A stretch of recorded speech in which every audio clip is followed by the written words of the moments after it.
இந்த துறையுடைய வேலையே என்னன்னா பிற்படுத்தப்பட்டவருங்கிற ஒரு இனமே இருக்கக்கூடாது அப்படிங்கிறது தான்.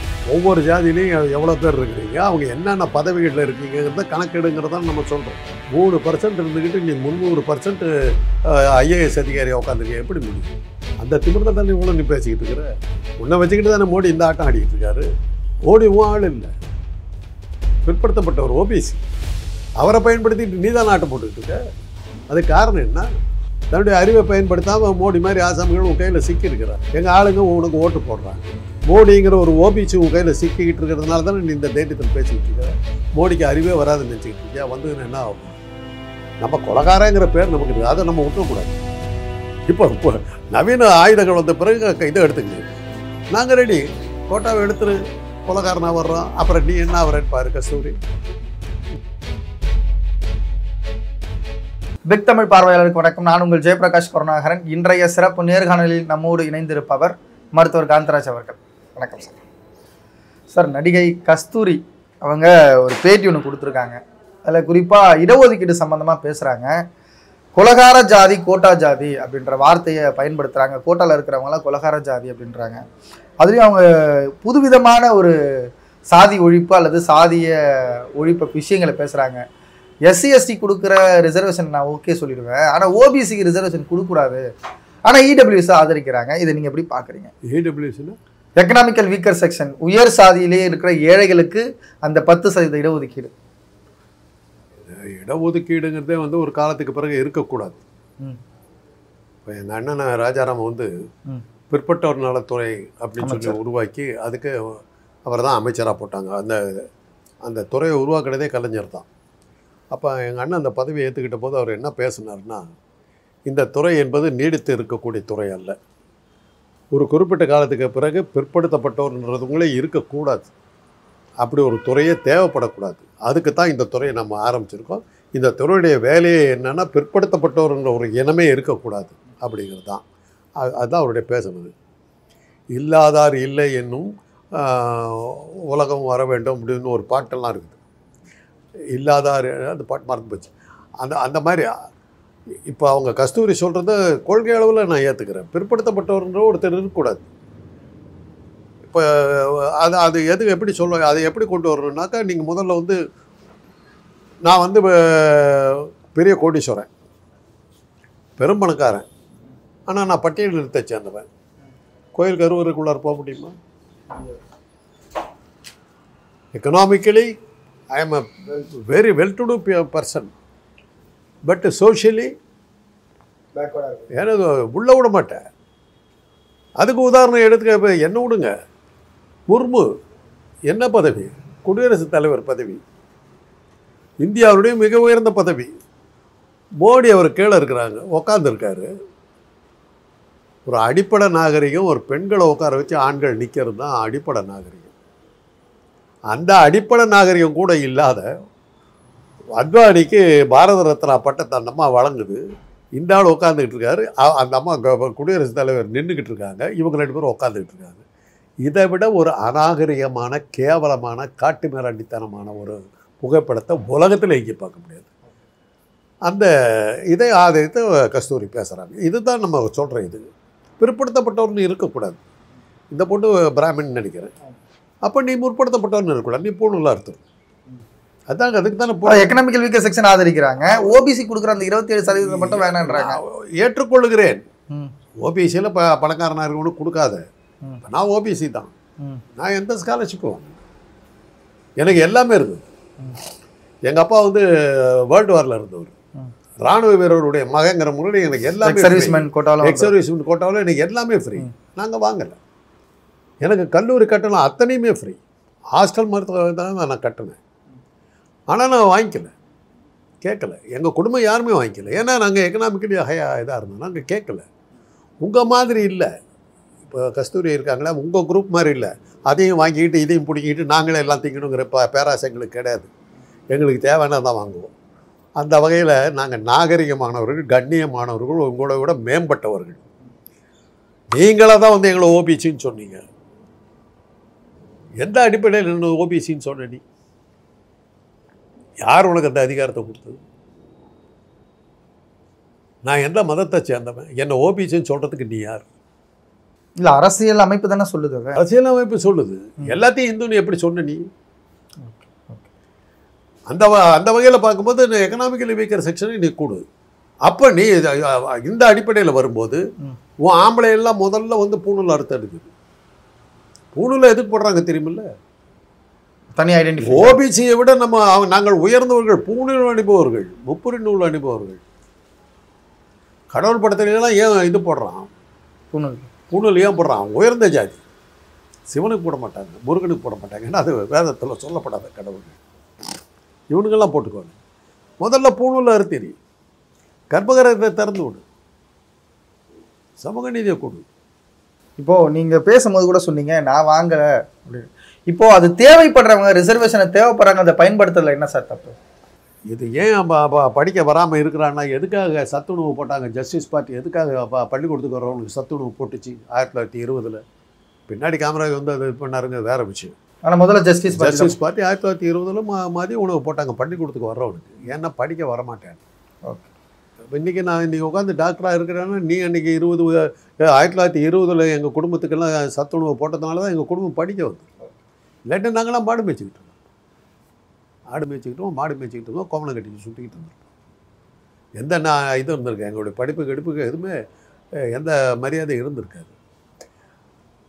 அந்த சத்துணவு எதுக்காக போட்டாங்கன்னா, சாப்பாடு கொடுக்குறாங்க, சாப்பிட்றதுக்காக அவன் பள்ளிக்கூடத்துக்கு வருவான், பள்ளிக்கூடத்துக்கு வரும் படிச்சிருவான். அந்த சாப்பாடுங்கிறத வந்து எப்படி மீனுக்கு புழுவை காட்டி மீனை தூண்டில் பிடிக்கிறோம், அது மாதிரி இவனுக்கு மதிய உணவுன்றதை போட்டு அந்த கல்விங்கிற உணவை நம்ம கொடுத்தோம் அவனுக்கு. அது குடும்ப கட்டுப்பாடு ஆப்ரேஷனுக்கு நாங்கள் என்னத்துக்கு ஆப்ரேஷன் பண்ணிக்கிறோம், 100 ரூபா ஏன் கொடுத்தோம்? அது ஒரு பெரிய பிரச்சனை வந்து. குடும்ப கட்டுப்பாடு பண்ணிக்கிறது அவனுக்கு பண்ணிக்கிறான், அவன் நல்லதுக்கு பண்ணிக்கிறான். அதுக்கு எதுக்காக காசு கொடுக்குறேன் நாங்கள்? அதை நல்லதுக்கு பண்ணிக்கிறோங்கிற உணர்வு அவனுக்கு வர்றவரெலாம் அவனை வந்து டெம்ப்ட் பண்ணி தான் ஆகணும். நான் அவனுக்கு அந்த ஆசையை உண்டாக்கணும். அவனுக்கு அந்த நன்மை தெரியலை, அது தேவைங்கிறது அவனுக்கு புரியலை.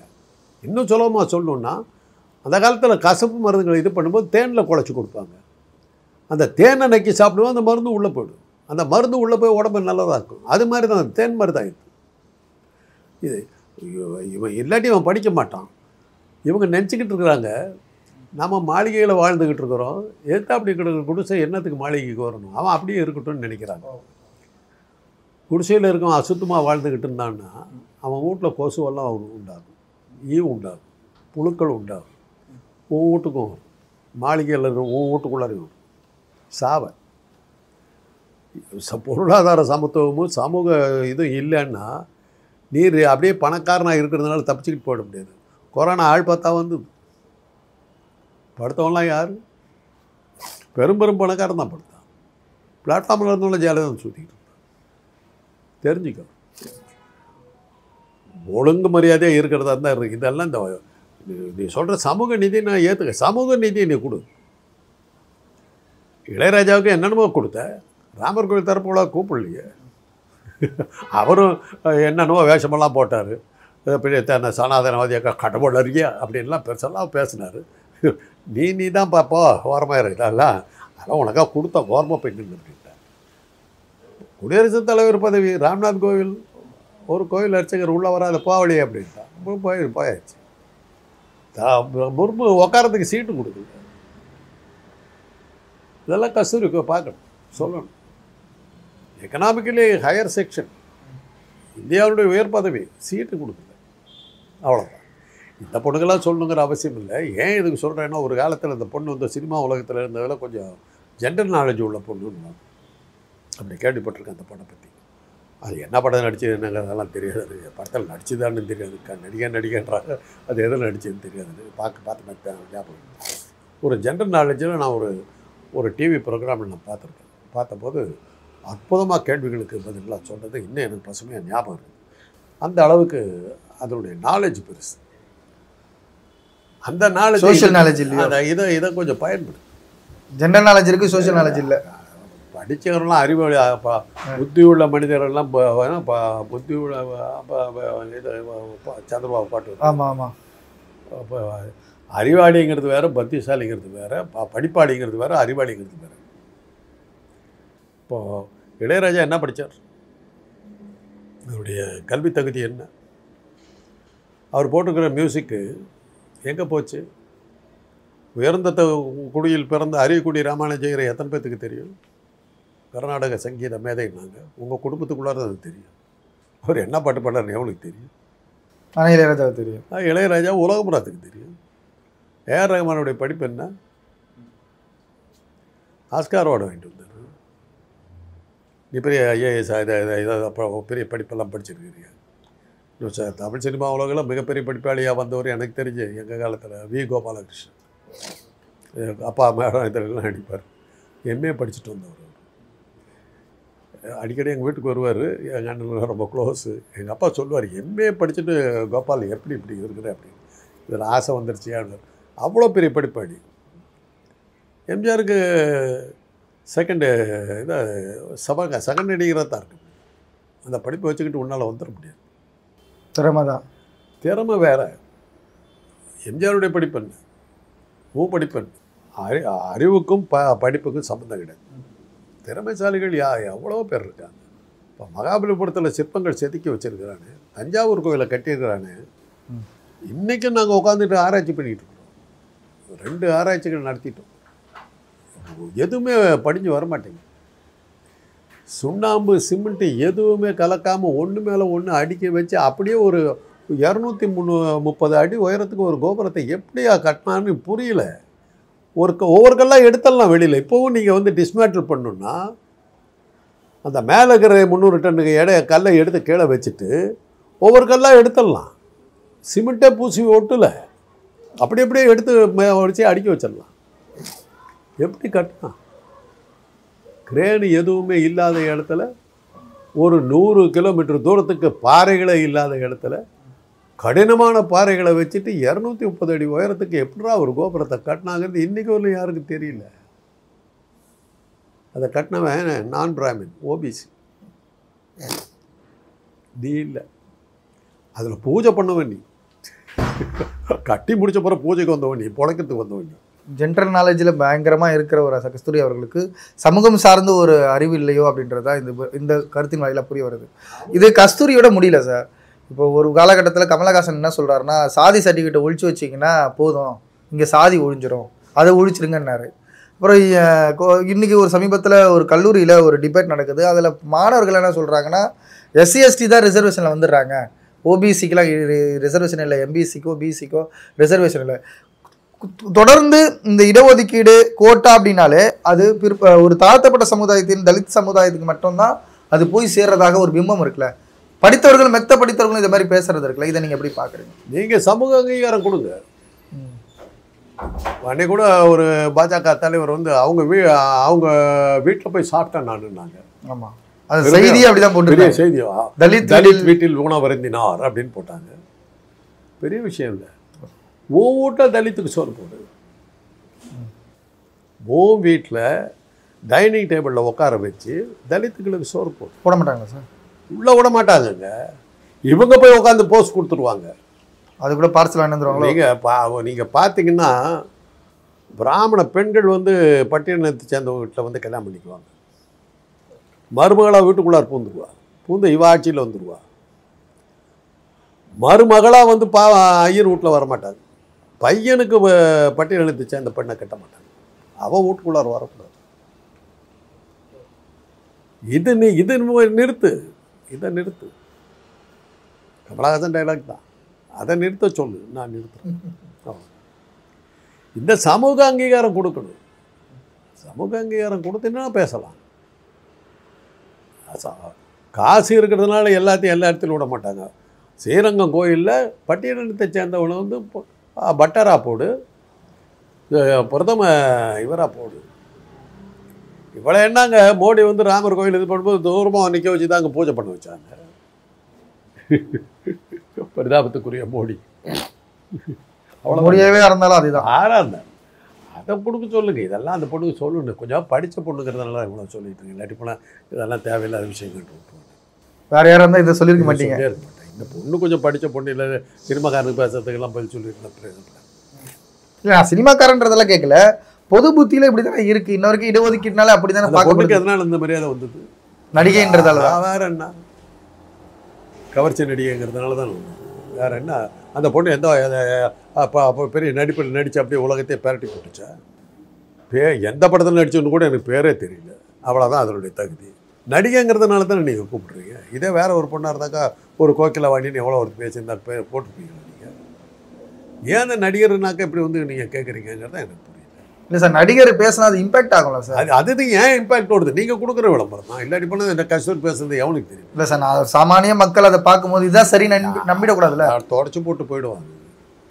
நீங்கள் மக்களை சாதாரணமாக இட போடாதீங்க. நடிப்புன்னு எடுத்தாக்கா சிவாஜி கைக்கெல்லாம் யாருமே நடிக்க முடியாதுங்கிற ஒரு கட்டாயம் இருந்தது. எம்ஜிஆர் தான் சீஃப் மினிஸ்டராக வந்தார், சிவாஜி வரல. அந்த திறமையை அங்கே அதோட முடிஞ்சு போச்சு.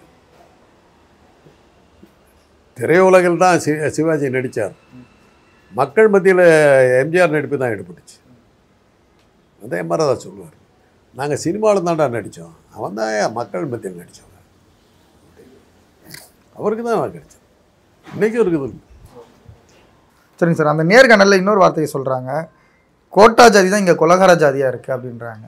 அது கொலகார ஜாதி, அது அவங்க சொன்னது ரைட்டு. கொலகாரர்களை தான் நாங்கள்லாம் இருந்தோம். எங்களெல்லாம் குற்றப்பரம்பரையினர் தானே வச்சுருந்தாங்க. எங்கள் இனத்துக்கெல்லாம் குற்றப்பரம்பரைன்னு பேர். நான் அதை வச்சு என் ஜாதியை சொல்ல விரும்பலை. நாங்கள்லாம் பிறந்த போது எங்கள் குடும்பத்தில் யார் பிறந்தாலும் போலீஸ் ஸ்டேஷனில் கையெழுத்து போட வேண்டிய கட்டாயம் இருந்தது, தெரியுமில்ல? பிரிட்டிஷ் காலகட்டத்தில் இருந்தது. பிரிட்டிஷ்கார அது என்ன காரணம்னா, வேலு நாச்சியார், போலி தேவன், மருது பாண்டியன் இவனுங்கெல்லாம் பண்ண சண்டாளத்தனத்தில் எங்களை குற்றப்பரம்பரைன்னு வச்சான். அந்த ஜாதியை குற்றப்பரம்பரைன்னு வச்சான். நாங்களாம் கையெழுத்து போட வேண்டியது, போராடி தானே போச்சு. அதுக்கப்புறம் தான் நாங்கள்லாம் பிறக்கும் போது அது நின்றுச்சு.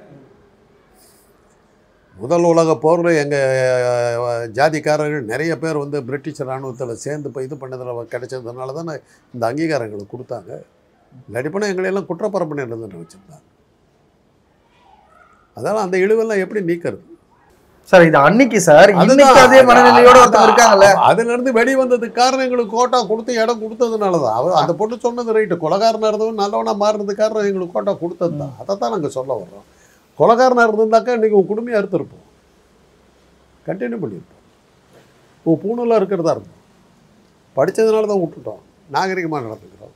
வேண்டான்னு சொல்லு, கோட்டாவை எடுத்துரு, கொலகாரனாக மாறுறோம், அப்புறம் பார்த்துறோம். ஏன் நீ என்ன அவரன்னு பாரு. எங்கள் அப்பா என்ன சொல்லுவார்னா, சின்ன பசங்களாக இருக்கும்போது, அவர் இராணுவத்தில் எடுத்துகிட்டு வந்தவர், எங்களுக்கெல்லாம் சின்ன பசங்களாக இருக்கும்போது அறிவாளை எடுத்து போய் வெட்டுறதை எப்படிலாம் கற்றுக் கொடுப்பாங்க. பசங்க பள்ளிக்கூடத்தில் படிக்கும்போது எனக்கு இன்னும் ஞாபகம் இருக்கிறது ஒரே ஒரு இது தான். அறிவாளை எடுத்து இப்படி ஓங்கி எடுத்தவன் இப்படி வீசக்கூடாது. வீசணும்னா அவன் குனிஞ்சிடுவான். குனிஞ்சிட்டாக்கா கை இப்படி போயிடும்.